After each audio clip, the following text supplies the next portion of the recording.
Whatever is perfect. And that is the quote of the day.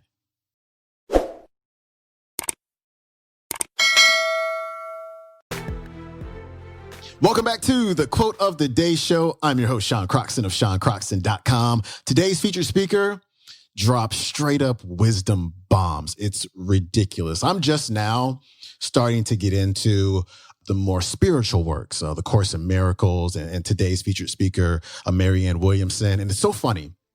I was listening to a talk the other day. I forget who it was. And he's talking about the different stages that you go through in your life. Because if you would have tried to put this Marianne Williamson stuff in front of me maybe 2 years ago or maybe a year ago, I'd have been like, nah, I'm not ready for that quite yet. And this talk I was listening to, the guy was saying we go through different phases in life, of course. And he says from 18 to midlife, don't quote me on this, it was something like this. From 18 to midlife, you're focused on things outside of you. You know, you're focused on the job, you're focused on getting the house, you're focused on getting the car, you're focused on making the money and just getting stuff outside of you, external stuff. And at some point, you realize that it wasn't as fulfilling as you thought it would be. And that's so funny because that's exactly what has happened in my life. And so he says, once you hit about midlife, which is where I am right about now, you start to go inward. You start to shift over to more spiritual works. And it's so funny how we just evolve. You know, we think that something's going to fulfill us and then we get it and we go, nah, that's not quite it. And so my reading over the last 6, 7, 8 months has shifted tremendously.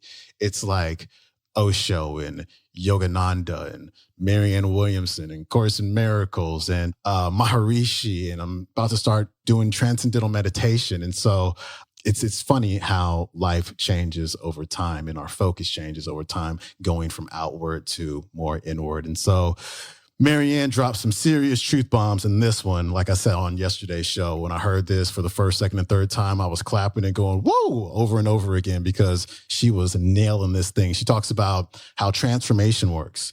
And she talks about how everything is a lesson. And when I really think back on my life, things that have happened, every bad thing that has happened in my life, when I really think about it, there was always something good that came out of it. And I'm sure you can say the same. And so check out Marianne. I hope you enjoy this one. I will see you on the backside.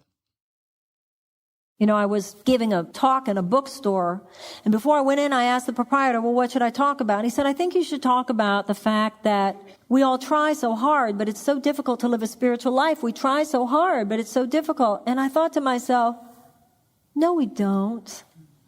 We tell ourselves we do. If you're not meditating, really meditating, and I don't mean just relaxing in the bathtub, I mean a serious spiritual practice, whether it's the workbook of the Course in Miracles or any other, every day. If we're not asking ourselves at the end of every day, who am I still holding a grievance towards? Who was I not as kind to today as I could have been? The Course in Miracles says, only what you are not giving can be lacking in any situation. You know, in what situation am I blaming it and making it about other people and not taking responsibility for my part? Where am I not showing mercy? You know, I heard 2 colleagues the other day going after each other. They're both like, they know everything there is to know about principle. And they're just in this thing with each other. And I understood both of them. And you know what they lacked? Mercy. Just have some mercy. Yes, she did. You're right. Yeah, he did. You're right. Have some mercy here. These deeper issues where it's nothing we don't already know. We want personal transformation, we want global transformation to be easier sometimes than it's going to be. You know, everybody I know wants to change the world. Everybody wants to change the world. We want a complete revolution of human values, but we want it over white wine and brie. Are you with me? You know, in Cinderella, when the fairy godmother appeared, fairy godmother, get it? God's mother, Mary, intercessionary power. And I love it in the Disney version when fairy godmother appears, and you'll notice that Cinderella says to her, oh, fairy godmother, I thought you would never get here. Do you know what the fairy godmother says? So metaphysically amazing what she says. That's not true, or I couldn't have come. Isn't that amazing? I remember going, rewind that thing. The Course in Miracles says salvation begins when you consider the possibility there might be another way. That's why I asked you at the beginning of the night, consider the possibility that what I'm saying is true. If it's not, you'll know by tomorrow night.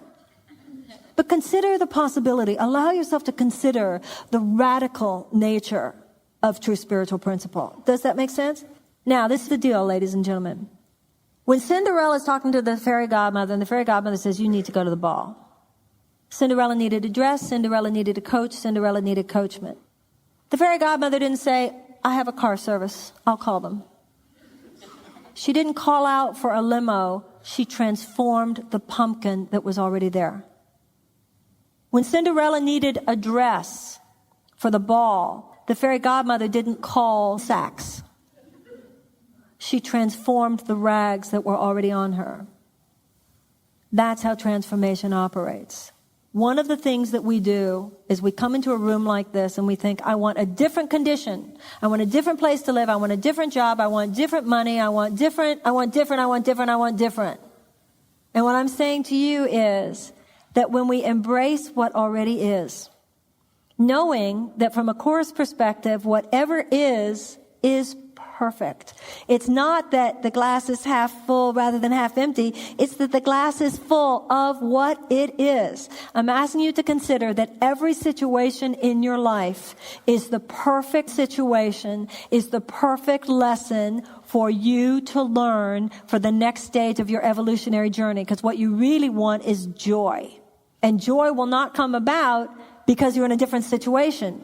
Joy will come about because you learn to look at this situation differently. And if you don't learn to look at this situation differently, if you do have another one, the same issues will appear, and we know this. We are going to do some deep investigative work, not on what you want, but what you have already. The people who are already in your life, the job you already have, and instead of talking about what doesn't work in that job, what I hope to be able to convince you to do is to ask yourself, what am I not contributing in that job? Not what am I not getting? What am I not giving? What are my issues? Do I walk in every day with this judgment towards my employer or my employees? This is not about looking outside ourselves. It is so easy. The ego loves to monitor the spiritual progress of other people. So we have a grand function on this earth, each and every one of us. We are ideas in the mind of God. The Course in Miracles says that if you have not accepted that God is an idea, it's because you don't get that you are an idea. We are ideas in the mind of God. We are not bodies, we are spirits. Our birth was not the beginning of our lives, but a continuation, the Course says. Our death is not the end of our lives, but a continuation. And if we only identify as I'm a man or a woman, a Jew or a Gentile, gay or straight, American or other, that's identifying with a small aspect of who we really are spiritually. And when we remember in any situation, I'm simply here as a vessel of love, and I want to look at the places in my own mind where I am withholding love, where I'm not showing up as the person I'm capable of being. Every issue in your life that's a problem, whether it's your money, whether it's your job, not your health necessarily, that's another issue. Whatever the issues in our lives, though, that we think of as our problems, to the extent to which we perceive it as a problem, doesn't have to do with the problem. It has to do with us. I've never known a situation that was all my stuff or all their stuff. I mean, sometimes it is all their stuff if someone attacks you in an alley or something, obviously. You know what I'm saying.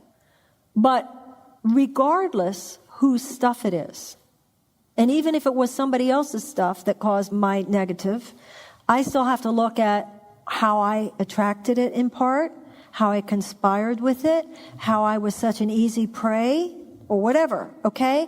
But this is the point. If I return to my righteousness, in other words, you say, I squandered my money, and now I'm broke.